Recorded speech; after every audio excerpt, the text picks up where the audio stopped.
துலாம் ராசிக்காரர்களுக்கெல்லாம் இந்த குருனுடைய அதிச்சார பயிற்சி என்ன தரப்போகிறார்களுக்கு கன்னி ராசிக்கிட்ட இருந்த பிரச்சனை உங்கள்கிட்ட வரப்போகுது. என்ன பிரச்சனை வரப்போகுது? குரு பகவான் 9லிருந்து ஓடிப்போனவனுக்கு 9ஆம் வீட்டில் குருன்னா, ஓடிப்போனவனுக்கு 9ஆம் வீட்டில் குரு. குரு 9க்கு வந்தாரா? ஆமாம் வந்தார். ஆபீஸ் பாலிடிக்ஸ் சாதாரணமாகவே 10ல் குரு இருந்தால் அது நடக்கும். உங்களுக்கு வீரபாண்டிய குரு ஒரு 10ல் உச்சம் பெற்ற குரு. அப்போ 10 என்ன ஆகும் யோசிச்சுக்கோங்க நீங்களே. அப்போ தொழில்னு ஒன்று இருக்கு. குரு பகவான் உச்சம் பெறும் பொழுது உங்களுடைய 2ஆம் இடத்தை பார்க்கிற ஆண்டி அதரன் உச்சம் பெற்ற குரு பகவான் 2ஆம் இடத்தை பார்க்கிறாருங்க. பணம் கொட்ட போகுது.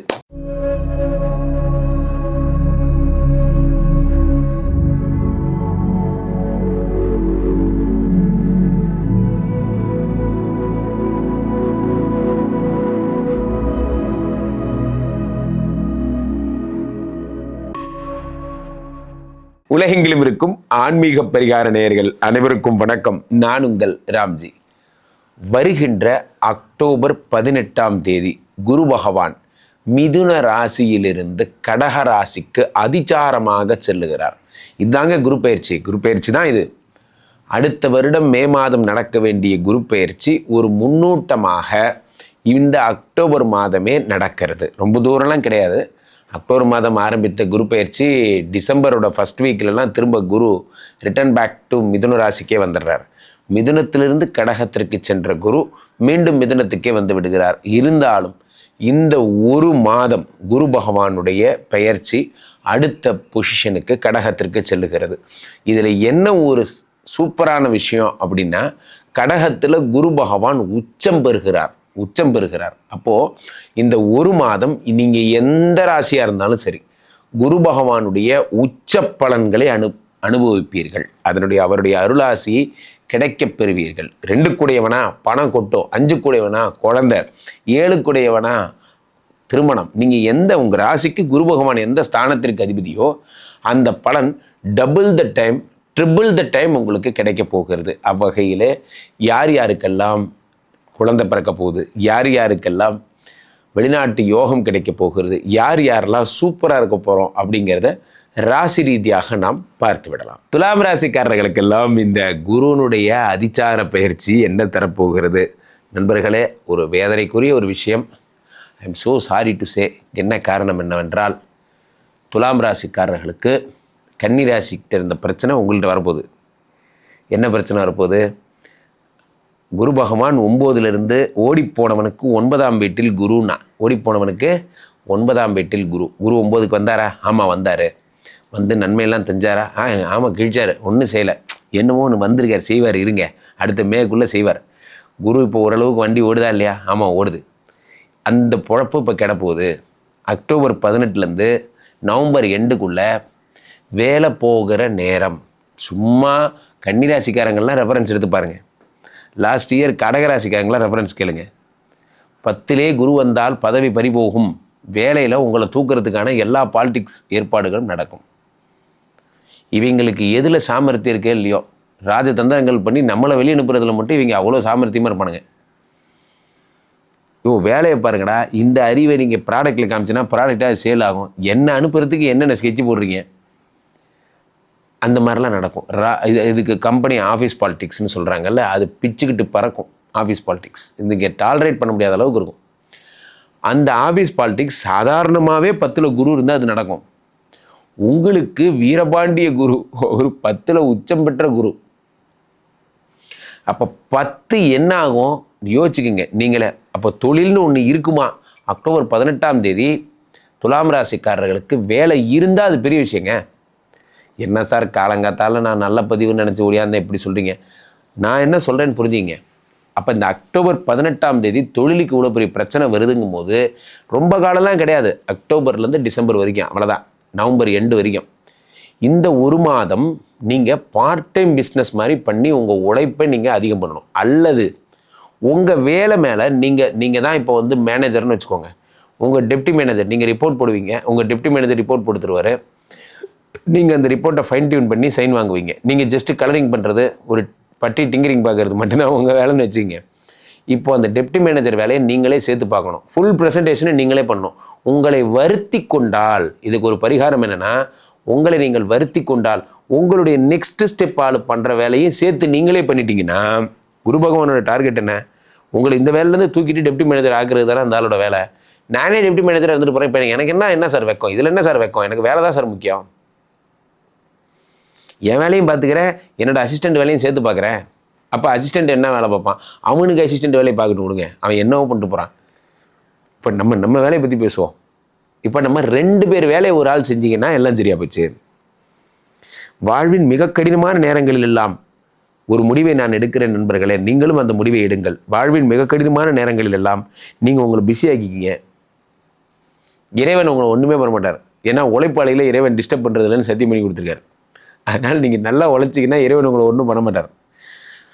நீங்கள் நல்லா இருந்தீங்கன்னா வேலை போய்டும். நிறைய ரொம்ப நல்லா இருங்க, பயங்கரமாக ஒர்க் பண்ணுங்கள். பயங்கரமாக ஒர்க் பண்ணிட்டீங்கன்னா என்ன ஆகும்?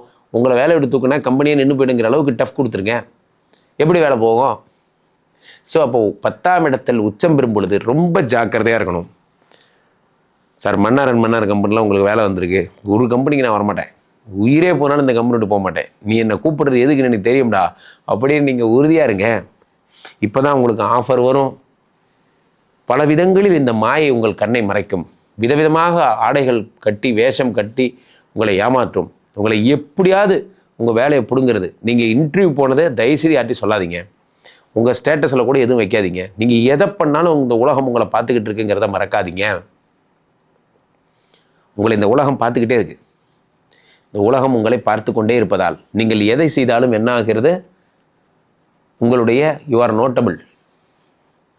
நீங்கள் இன்டர்வியூ போன தகவல் தெரிஞ்சால் கூட உங்கள் மேனேஜர் நொறுங்கி போய்ட்றார். உனக்கு நான் என்ன குறை வச்சேன்? உன்னை கம்பெனியில் நான் நல்லா தானே பார்த்துக்கிட்டேன், என்னை விட்டு போகணுன்னு உனக்கு எப்படி தோணுச்சு? சார் இல்லை சார், நான் சும்மா தான் சார் போனேன். போயிட்டல்ல விடு, இன்றைக்கி நீ இப்படி சும்மா போகிறேன்ப, நாளைக்கு சீரியஸாக போவேன். உன் மேலே எனக்கு நம்பிக்கையே போயிடுச்சு. உன்னை நான் அடுத்து டீம் லீடர் ஆக்கலான்னு இருந்தேன். சரி பார்க்கலாம், பார்த்து செய்யலாம். ஒரே ஒரு நீங்கள் இன்டர்வியூ போன ஒரு செய்தி தெரிஞ்சதுனால அந்த இன்டர்வியூ ஒரு தண்டகர்மாந்தர் இன்டர்வியூ, அது வேறு விஷயம். ஆனால் அதை நமக்குன்னே இருக்கிற நண்பர்கள் அதை கொண்டு போய் யார்கிட்ட சொல்லி வச்சுருக்காங்க பார்த்தீங்களா? யார் கம்பெனி சேர்மனோ அவருக்கு அதிலே போய் போட்டிருக்கானுங்க. அவ்வளோ நல்லவங்க நம்ம கூட இருக்கிறவங்க. அதனால் நம்ம ஒரு விஷயம் செய்தாலும் தயவுசெய்து நண்பர்களை ஒரு விஷயம் அதை வெளியே தெரியாமல் பார்த்துக்குங்க. உலகத்திலே ரகசியம் ரொம்ப முக்கியம். உங்கள் ரகசியத்தை உங்களாலே காப்பாற்ற முடியலன்னா அடுத்தவன் காப்பாற்றுவான்னு நீங்கள் எப்படி எதிர்பார்க்கலாம்? 10ஆம் இடத்திலே குரு பகவான் உச்சம் பெறும் பொழுது உங்களுடைய 2ஆம் இடத்தை பார்க்கிற ஆண்டி அதரன் உச்சம் பெற்ற குரு பகவான் 2ஆம் இடத்தை பார்க்கிறாருங்க. பணம் கொட்ட போகுது. பொத்துக்கிட்டு ஊத்துதடி வானம், அந்த மாதிரி பொத்துக்கிட்டு ஊற்ற போகுது. அவ்வளோ சூப்பராக படம் வரப்போகுது. என்ன சார் வேலை போயிருக்கிறீங்க, படம் சார் அது வேறு டிபார்ட்மெண்ட், இது வேறு டிபார்ட்மெண்ட். உங்கள் ஒய்ஃபுக்கு வேலை கிடைக்கும். திடீர்னு பார்த்தீங்கன்னா பரம்பரை செட்டில்மெண்ட் காசுலாம் வரும், பழைய பிரச்சனைலாம் வரும். ரொம்ப நாளாக அவன் முன்னாடி சுற்றிட்டு இருந்தாலும் ஒருத்தன் காசு கொடுக்காம அவன் கண்ணில் தென்படுவான். நிறைய நல்ல விஷயங்கள் நடக்க போகுதுங்க. 2ஆம் இடத்தை குரு பகவான் பார்க்கும்போது தனலாபம் கிடைக்க போகிறது. 4ஆம் இடத்தை குரு பகவான் பார்க்கும்போது வீடு, வண்டி, வாசல், வாகனம் பிரமாதமாக இருக்க போகிறீங்க. 4ஆம் இடத்தை குரு பகவான் பார்க்கும் பொழுது வேறு லெவலில் போகிறீங்க. 6ஆம் இடத்தை குரு பகவான் பார்க்கிறார். உடல் வியாதிகள் சரியாக போகுது. துலாம் ராசிக்காரர்களுக்கு பணம் வரும், பொருளாதாரம் மேம்படும். ஆனால் ஒரு விஷயம், அடிப்படை வேலை போயிடும். ரொம்ப ரொம்ப ரொம்ப ரொம்ப ஜாக்கிரதையாக இருங்க. இது உங்களுடைய பொறுமைக்கான பரீட்சை என்றே நீங்கள் வைத்துக்கொள்ளலாம். குரு அதிச்சார பயிற்சிக்கான பலன்களை உங்கள் ராசிக்கு பார்த்தீர்கள். இந்த குரு பகவானை பொறுத்த வரைக்குமே வேண்டிக் கொண்டே இருக்க வேண்டும். குருர் பிரம்மா குருர் விஷ்ணுர் குருர் தேவோ மகேஸ்வரஹா குரு சாட்சாத் பரபிரம்மா தஸ்மை ஸ்ரீ குரவே நமஹா. குருவை வேண்டிக் கொண்டே இருக்க வேண்டும். ஆலங்குடி செல்லுங்கள், திட்டை செல்லுங்கள், அல்லது பாடி, நம்ம சென்னையில் இருக்கிற திருவலியதாயம் பாடியில் இருக்கக்கூடிய ஆலயத்திற்கு செல்லுங்கள். கீழே போயிட்டுருக்க இந்த 2 நம்பரை கூப்பிடுங்க. உலக புகழ் வாய்ந்த நமது ஸ்ரீமடம் அப்படின்னா விஷ்ணுமாயா சாத்தனுக்குரிய ஒரே மடம் இந்த ஸ்ரீமடம் தான். இந்த ஸ்ரீமடத்தில் விஷ்ணுமாயா 6 அடி உயர பெரிய சிலையாக வேறு எங்கேயுமே கிடையாதுங்க, உலகத்தில் வேறு எங்கேயும் கிடையாது. 6 அடி உயர பெரிய கல் சிலையாக இங்குதான் எழுந்தருளுகிறார் விஸ்வரூபமாக. வருபோருக்கெல்லாம் அனுகிரக மூர்த்தியாக கேட்பவற்றை கொடுத்து கொண்டே இருக்கிறார் இந்த விஷ்ணுமாயா. உங்களுக்கு எந்த பிரச்சனை வந்தாலும் சரி, இந்த சாத்தனுடைய ஸ்ரீமடத்திற்கு வந்து உங்கள் பிரச்சனைகளுக்கான தீர்வுகளை பெறுங்கள். 48 நாள் பூஜை பண்ணி தரோம். எல்லா பிரச்சனைகள்லேருந்து விடுபடுங்கள். உடனே அழைங்க. உங்களுடைய அழைப்பிற்காக காத்து கொண்டிருக்கிறேன். மீண்டும் ஒரு நல்ல பதிவில் சந்திப்போம். நன்றி, வணக்கம். இங்கே ஸ்தாபிதம் செய்யப்படுகிறார் விஷ்ணுமாயா. அது தமிழ்நாட்டில் இங்கே போரூர் கார்டன் ஃபேஸ் 2ல ஸ்ரீமடத்தில் மட்டும்தான் இருக்கிறது.